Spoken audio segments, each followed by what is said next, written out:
Do you want to hear about the time I met Jimi Hendrix? I was 10 or 12 years old and he was doing a concert here, and my older brother and sister went to the concert, but I was not allowed to go. But they came back and got me out of bed after the concert and took me to the after party at somebody's house on Camelback Mountain. I did not know who Jimi Hendrix was, just a big guy, black guy sitting over in the corner there, actually standing. And my brother said, "Go over and meet him. Go over and say hi to him." And I went over and said, "Hi, Mr. Hendrix." And he mumbled something and shook my hand, and I had no idea what he said. You're sweet, strawberry wine. Oh, you're warm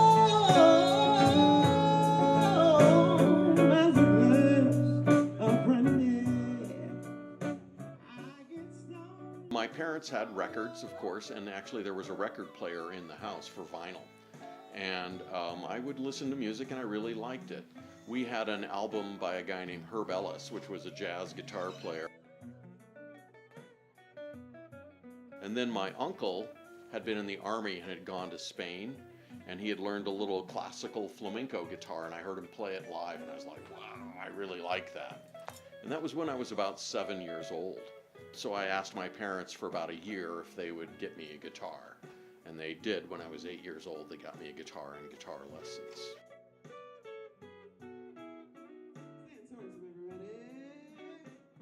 As I grew up, I saw that people were playing guitar in live venues and on TV and stuff. So I liked that they got the attention, basically, for playing guitar.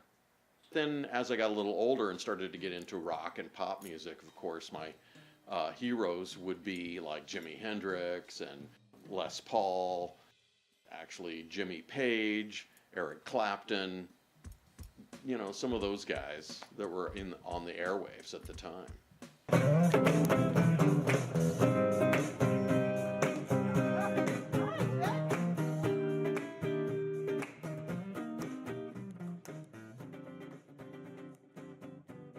What guitar gave me as I was growing up, when I was first doing it, I wasn't really sure. I just liked the sound of it.